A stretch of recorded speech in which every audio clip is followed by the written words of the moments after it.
Selamat mendengarkan podcast ini. Ini pertanyaan dari Belanda, Saudara atau Bapak Aleng So. Selamat sore Pak Eras, sejak tahun 2015 saya menantikan pembahasan dari Pak Eras tentang tumbang roh atau tumbang karena ditiup atau dihembus atau tumbang karena dikebas dengan jas. Kalau Pak Eras ada waktu, mohon dibahas secara khusus. Dan saya mohon maaf, tidak ada maksud untuk menyinggung yang lainnya. Salam dari saya. God bless you. Puji Tuhan. Terima kasih Pak Lengso. Saudaraku, tahun 1981 atau 80. Ya. Pada waktu itu saya masih muda sekali. Saya pemimpin sebuah kegiatan pemuda. Kami retreat di Megamendung Puncak Bogor.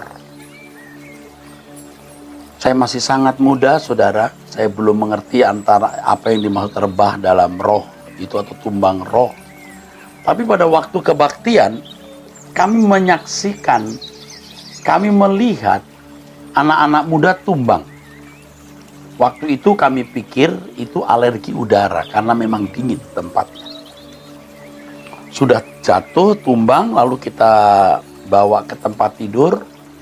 Lalu mereka bangun, datang lagi, beberapa lagi tumbang. Tahun 1980. Waktu itu belum ada khotbah-khotbah seperti Benny Hinn atau pengkhotbah-pengkhotbah lain. Pada waktu itu, tapi sekali lagi saya tidak tahu itu namanya tumbang karena tumbang roh atau apa. Tetapi fenomena itu sudah saya alami. Ya. Nah, tahun 1991 atau 92, 93, ketika saya berkhotbah di Ratu Plaza, waktu itu di Tiberias, ya. Saya kira lebih dari separuh tumbang, saudara. Ya. Saya bicara ini pasti ada saksi, artinya ada yang waktu itu ikut menyaksikan bagaimana orang rebah dalam jumlah yang sangat besar. Itu kan gedung bioskop, saudara. Lalu ada pelepasan-pelepasan, saudara. Kemudian tahun-tahun berikut di sekolah teologi, STT, waktu itu saya menjadi salah satu pemimpin atau pimpinan di sekolah tinggi teologi Betel. Waktu itu namanya Seminari Betel. Sampai sekarang juga namanya Seminari Betel. Ada beberapa unitnya. Waktu itu namanya Institut Teologi dan Keguruan Indonesia. Nah, pada awal-awal pelajaran, pada tahun pengajaran baru, banyak mahasiswa baru, saya diminta untuk KKR. Saya kira banyak mahasiswa saya yang masih ingat ketika saya membuka jas, saya kebaskan itu anak-anak rebah jatuh. Sementara saya bicara ini, salah satu staf yang hadir juga ada di sini dan menyaksikan itu. Sekarang sedang mendampingi saya rekaman ini dan mereka juga jadi saksi. Saya sendiri sebenarnya tidak terlalu fokus ke situ, tapi pengalaman itu saya alami. Ya. Tapi tahun-tahun berikut ada model orang yang mesti harus tumbang, ditiup, kalau tidak malah sampai didorong. Dan sejak itu saya tidak melakukannya lagi, malah sama sekali saya tidak melakukan. Saya lebih fokus kepada pendewasaan rohani. Jadi kalau ditanya apakah bisa orang tumbang roh, bisa. Hanya ingin menunjukkan bahwa Allah hadir di situ. Tetapi itu bukan sesuatu yang penting. Karena orang yang tumbang roh tidak mengalami perubahan secara karakter. Menurut saya, untuk pemula-pemula atau saat-saat tertentu atau momentum tertentu bisa saja Allah menyatakan kemuliaannya bahwa dia hadir. Tetapi itu tidak boleh menjadi model yang terus-menerus dilakukan.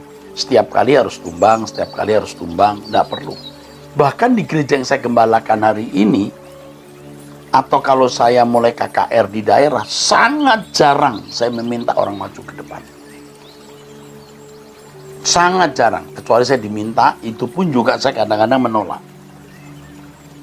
Terakhir di Manado, masih jalan lagi ke daerah Tondano atau mana itu KKR, terjadi pelepasan-pelepasan juga, saya mengundang mereka maju ke depan. Tetapi saya merasa bahwa itu tidak signifikan mengubah. Saya lebih memilih untuk mengajarkan kebenaran, merubah mindset, daripada mendemonstrasikan kuasa Allah, lalu seakan-akan fenomena itu menjadi begitu penting dan berperan dalam pertumbuhan iman. Tumbang roh hari ini saya jadi tidak yakin itu pekerjaan Roh Kudus. Seringkali hanya sebuah gerak fenomena psikologi saja, saudara.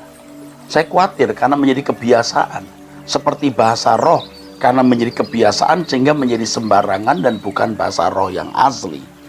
Tumbang roh juga tumbang-tumbangan, bukan tumbang benaran. Tetapi saya tidak menghakimi kalau orang tumbang pasti itu palsu atau dibuat-buat. Secara psikologi itu bisa terjadi. Orang yang sudah sering tumbang dalam roh itu akan mudah tumbang. Kalau orang berkata, Gus, dia akan tumbang. Karena secara psikologi jadi habit, kebiasaan atau model. Jadi lebih baik, saudaraku, kita lebih menekankan pada pembentukan karakter, belajar pengertian, belajar kebenaran Tuhan, menumbuhkan pengertian kita mengenai firman Tuhan daripada tumbang roh. Tetapi kalau ada fenomena itu, kita tidak menghakimi atau tidak menuduh itu sesat atau itu pasti dari kuasa gelap, belum tentu. Ya. Baik, saudara, saya teruskan dengan pertanyaan berikut ini. Mohon penjelasan mengenai 1 Petrus pasal 4 ayat 6. Benarkah ada penginjilan kepada orang-orang yang telah mati? Seperti yang tertulis dalam ayat tersebut. Kalau ada, siapakah yang dapat menginjili orang mati? 1 Petrus pasal 4 ayat yang ke-6. 1 Petrus pasal 4 ya, ayat yang ke-6. Apakah ada penginjilan kepada orang mati? Saudara harus mengerti bahwa orang yang meninggal dunia tidak memiliki kesempatan untuk bertobat. Tetapi ingatkah saudara, ketika Yesus turun ke dunia orang mati, kata firman Tuhan, dia membawa tawanan-tawanan. Bahkan ketika Yesus mati, maka ada orang-orang yang bangkit. Jadi ketika Yesus mati turun ke dalam kerajaan maut, Yesus memproklamirkan. Ada satu ayat yang menjelaskan, memberitakan itu keruxo, artinya to proclaim. Memang juga bisa euangelion, tapi juga ada yang tertulis di situ to proclaim, yang artinya keruxo, yang artinya memproklamirkan. Perlu saudara ketahui bahwa semua orang yang mati sebelum Yesus itu tertawan di Hades, kecuali Henokh, Musa, dan Elia. Ketika Yesus turun ke kerajaan maut, dia membawa orang-orang saleh ini keluar, maka terjadilah kebangkitan pertama. Jadi orang mati tidak perlu diinjili. Yesus turun ke kerajaan maut itu hanya satu-satunya, sekali-kalinya kejadian di mana dia turun ke kerajaan maut, dia membuka pintu maut untuk membawa orang-orang saleh atau orang-orang yang diperkenan Allah untuk keluar dari Hades. Maka Alkitab mengatakan, Abraham senang melihat hariku. Karena Abraham pun, Samuel pun, dan semua orang-orang saleh di perjanjian lama semua tertawan di Hades. Sebab memang tidak ada penebusan. Darah domba tidak bisa menebus. Darah Yesus yang menebus. Darah domba hanya sebuah tindakan profetik. Jadi yang dikatakan 1 Petrus pasal 4:6 dan beberapa ayat lain di situ hanya satu-satunya kejadian di mana Yesus turun memproklamirkan bahwa dia telah mati di kayu salib menebus dosa manusia, maka ia bisa mengambil atau membawa tawanan-tawanan itu. Ya, oke, jelas. Halo Pak Eras, saya bersyukur bisa mendapatkan kesempatan untuk bertanya kepada Bapak melalui Anda bertanya Alkitab menjawab. Saya sangat terberkati oleh pengajaran Bapak. Tiap hari saya mendengarkan podcast atau menonton YouTube dari Truth ID. Banyak pertanyaan yang terjawab melalui pengajaran Bapak. Namun ada pertanyaan-pertanyaan yang saya ingin tanyakan. Pertama, apa benar di era sekarang ini profet itu nabi masih ada? Saya tinggal di Eropa. Ya. Saya tinggal di Eropa. Ini yang bertanya tinggal di Eropa. Dan di sebuah gereja yang saya pernah datangin menyatakan kalau beberapa anggota jemaatnya adalah profet. Nabi-nabi maksudnya. Begitu pula teman saya yang di Australia mengatakan bahwa pimpinan gerejanya adalah seorang profet. Mereka mendapatkan mimpi-mimpi, penglihatan dan nubuatan dari Tuhan. Memang tentunya banyak profet yang benar. Dan jika benar bagaimana kita bisa mengetahuinya? Saya harus beritahu bahwa Nabi itu menjadi juru bicara Allah menyampaikan pesan Tuhan kepada umat. Itu benar. Tapi jangan lupa, setiap orang percaya sekarang memiliki Roh Kudus. Tidak usah melalui siapa-siapa, langsung dia bisa mendengar suara Allah. Namun demikian, masih dibutuhkan orang-orang yang bisa menyampaikan suara Tuhan kepada orang-orang yang tidak bisa mendengar suara Tuhan sendiri. Tapi ini jangan menjadi model seperti zaman perjanjian lama. Ini memperbodoh orang-orang Kristen. Seakan-akan mereka membutuhkan nabi-nabi itu untuk mendengar suara Allah. Masing-masing pribadi itu bisa mendengar suara Tuhan secara langsung karena Roh Kudus ditaruh di dalam hati mereka. Kecuali orang-orang yang tidak bisa mendengar suara Allah harus melalui orang-orang tertentu dan itu tugas kenabian. Berapa kali orang datang kepada saya berkata, Pak Eras, Tuhan berbicara kepada saya begini. Bapak diminta begini. Saya jawab, enggak benar.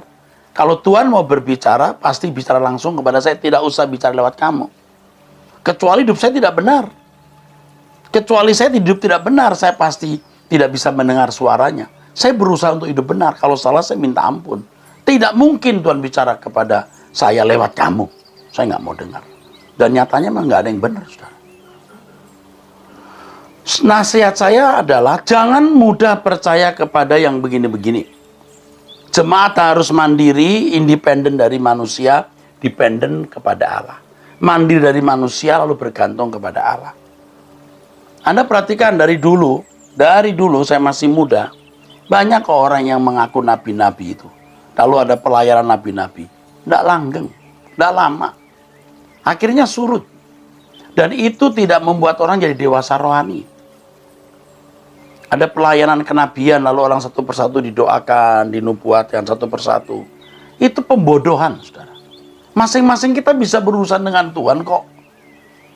Dan orang-orang seperti itu lalu mengaktualisasi diri seakan-akan dia menjadi juru bicara Allah. Nah, juru bicara kita itu siapa? Tuhan Yesus yang jadi juru syafaat. Roh Kudus yang menuntun kita kepada seluruh kebenaran. Sekali lagi bukan nggak ada nabi, bisa saja orang memakai seseorang untuk menyampaikan pesannya kepada orang-orang yang tidak bisa mendengar Tuhan secara langsung. Tapi kita harus bertumbuh dewasa. Tahun lalu ada sebuah kasus di Amerika, Pak. Ini masih saudara yang sama ya. Di mana anak perempuan dari penyanyi sebuah band rohani ternama meninggal secara mendadak. Lalu pendeta dari gereja mereka bersama dengan para jemaat attempt to resurrect the child. usaha untuk membangkitkan anak itu. Dengan berdasarkan kejadian di Perjanjian Baru di mana Yesus pernah membangkitkan orang mati. Namun akhirnya anak itu tetap meninggal dan tidak bangkit. Apa opini Bapak tentang kejadian ini? Tuh, memang jelas bohong.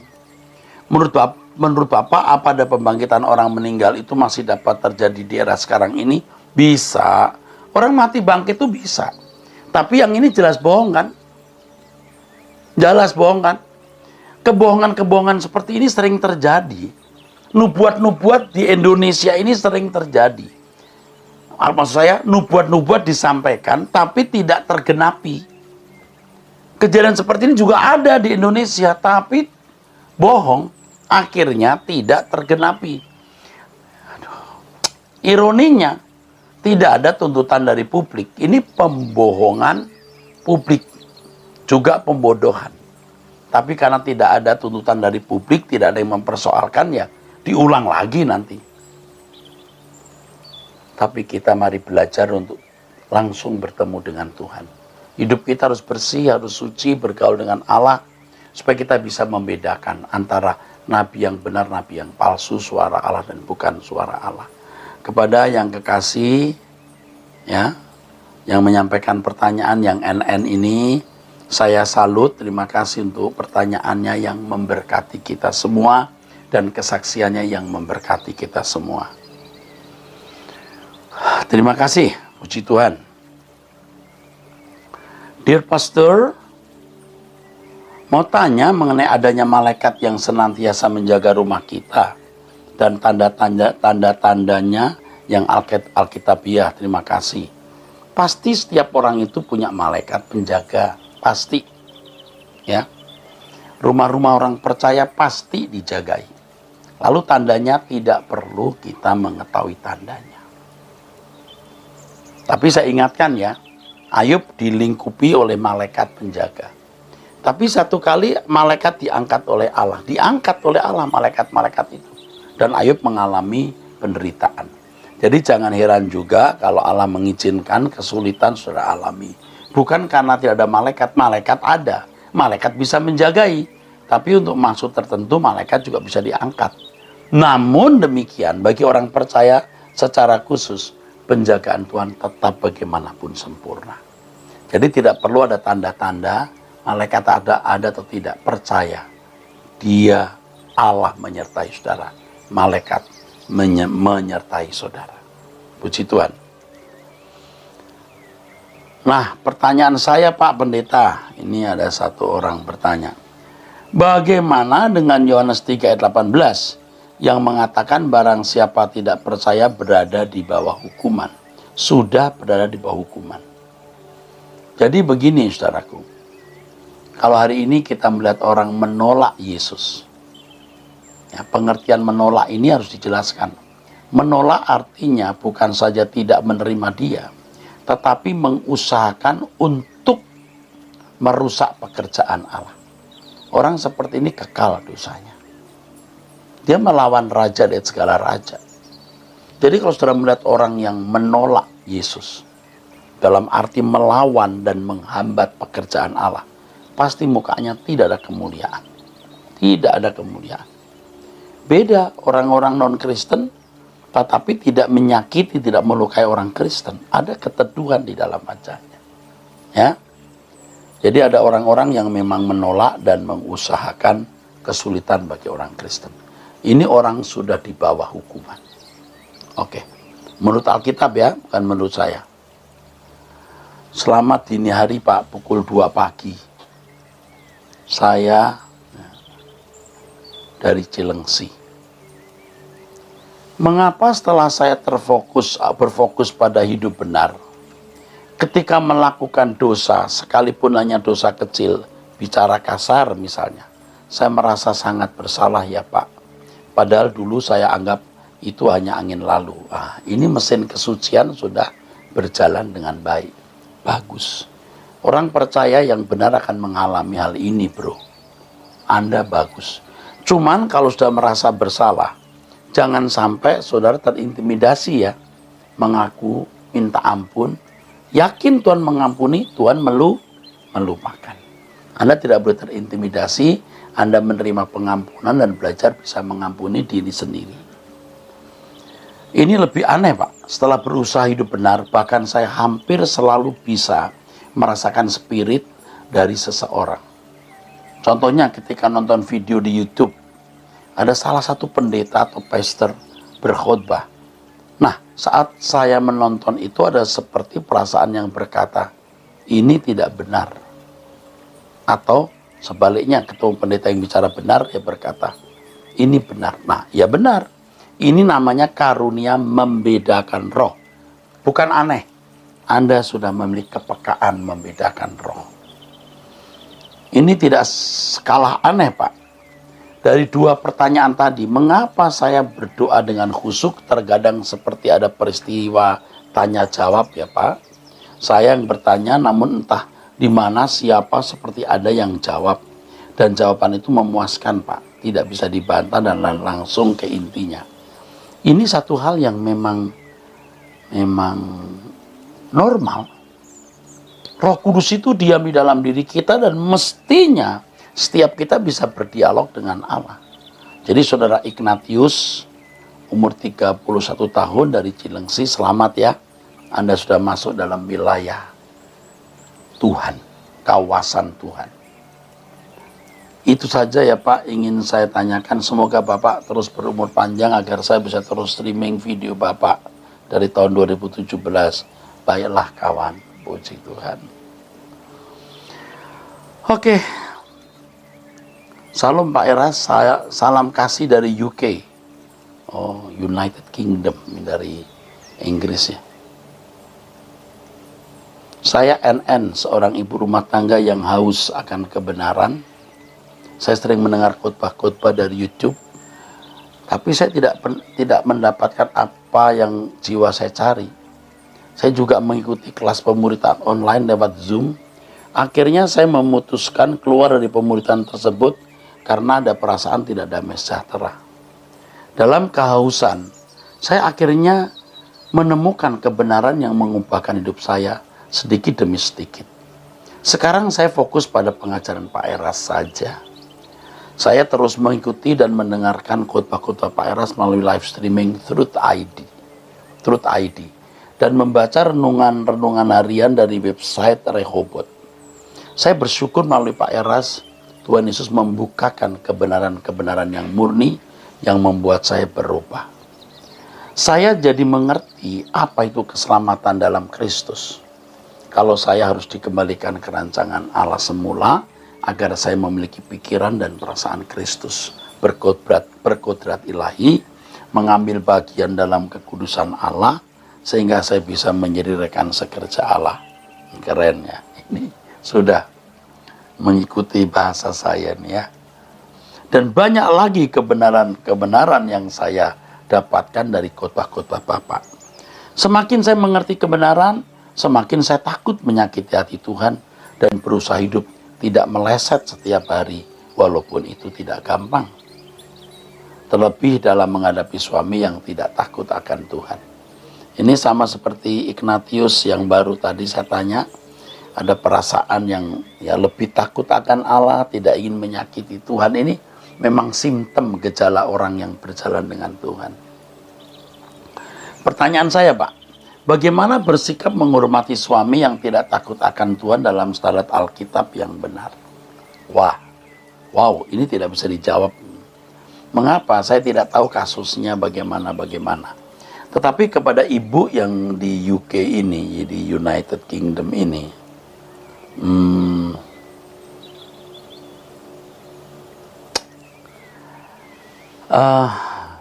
Roh Kudus akan menuntun ibu bagaimana bersikap terhadap suami. Roh Kudus akan memberi hikmat. Percaya, saya tidak bisa memberikan bimbingan dalam waktu yang relatif singkat ini, tapi saya yakin dan memang demikian pastinya Roh Kudus akan memberi hikmat bagaimana bersikap terhadap suami yang tidak takut akan Tuhan. Kalau ada seorang hamba Tuhan yang mengatakan saya mengikat roh saudara pada saat berdoa, apakah itu benar? Tidak benar. Dulu juga saya ikut-ikutan begini. Ini tidak benar. Tidak ada roh yang bisa diikat, tidak ada. Ya, saya mau mengikat roh saudara, tidak ada. Ya, itu omong kosong. Oke. Kalau tidak keberatan, bisakah saya mendapatkan kopi atau PDF dari buku Bapak yang berjudul Corpus Delicti? Siap. Terima kasih Pak Eras untuk setiap kebenaran yang Pak Eras sampaikan setiap hari, walaupun saya belum pernah bertemu Pak Eras secara langsung, tapi saya menganggap Pak Eras sebagai Bapak rohani saya. Melalui pengajaran Pak Eras, saya banyak belajar mengerti untuk apa saya hidup.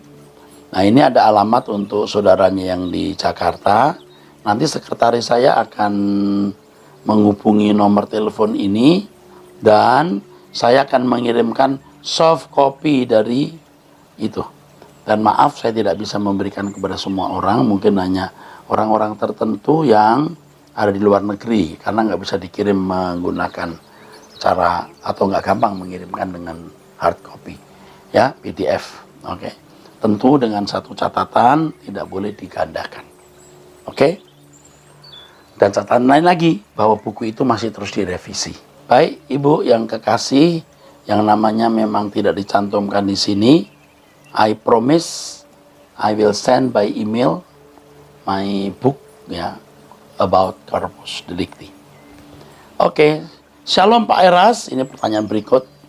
Saya mau tanya sebagai berikut, saya pernah dengar ceramah Bapak, kalau doa jangan hanya memohon, tapi berdialoglah dengan Bapak. Sedang kalau doa isinya cuma terima kasih Bapak untuk berkat hari ini dan selanjutnya hanya memohon diberi kesehatan, keselamatan, ampunan, dan lain-lain. Dan setiap kali berdoa isinya sama terus, apakah ini sia-sia dan berdoa karena sia-sia dan berdosa kalau isinya cuma itu terus. Saya tidak menemukan kata-kata untuk ngobrol dengan Bapak. Apa saya harus bilang, halo, apa kabar Bapak? Tadi siang hawanya panas atau jelek yang kita alami seharian. Aduh, ini siapa nih? Oke deh. Setiap doa pikiran sering ngelantur. Dan apa kalau berdoa saya harus berlutut? Apakah pembunuh itu berdosa dan pasti ke neraka? Bagaimana dengan jagal hewan atau kita membunuh kecoa, tikus, dan lain-lain di rumah? Karena kalau kita lihat mereka sekarat, menggelepar, benar-benar mengerikan walaupun seekor semut. Terima kasih untuk pencerahannya. Di lain kesempatan saya mau tanya hal lain. Ini polos banget. Baiklah ya, baiklah. Saya tidak tahu berapa usianya, tapi begini. Doa itu dialog. Jadi jangan membuat format harus bagaimana-bagaimana. Duduk lalu dialog. Percakapan dengan Tuhan, ya. Jangan membuat format harus begini begitu. Dialog saja. Kalau mau, halo Bapak, aku hari ini panas. Kalau mau begitu ya nggak apa-apa kan. Masing-masing orang punya kedewasaan rohani beda. Udah ucapan syukur, terima kasih untuk kesehatan tubuh, membawa persoalan, minta pertimbangan. Pokoknya dialog ya. Jangan membuat rumusan harus bagaimana ya. Apakah harus berlutut? Kalau doa khusus sebaiknya berlutut, tidak sambil tiduran ya. Duduk yang sopan. Kalau di kursi ya sopan ya. Oke, apakah pembunuh berdosa? Pasti berdosa, tapi belum tentu masuk neraka kalau dia bertobat. Bagaimana kalau pembunuh binatang? Ya kan tidak apa-apa binatang membunuh. Tapi motivasi membunuh binatang apa? Kalau tukang jagal membunuh binatang hanya karena memang untuk supaya dagingnya bisa dimakan bareng-bareng, kan nggak salah. Tapi kalau membunuh binatang orang, binatang tetangga, ya itu yang nggak boleh. Kalau membunuh binatang jadi hobi, wah seneng kalau binatang menggelepar, itu sakit jiwa, saudara. Kalau kecoa, tikus, ya harus dibunuh karena itu kan mengganggu. Ini lucu ya, merusak kesehatan kita. Ini lucu. Saya terima kasih untuk kepolosannya. Jangan takut melakukan apa yang itu berguna untuk orang lain ya. Oke, makasih ya untuk pertanyaannya. Kita akan ketemu di episode yang berikut ya. Tuhan memberkati. Sola Gracia.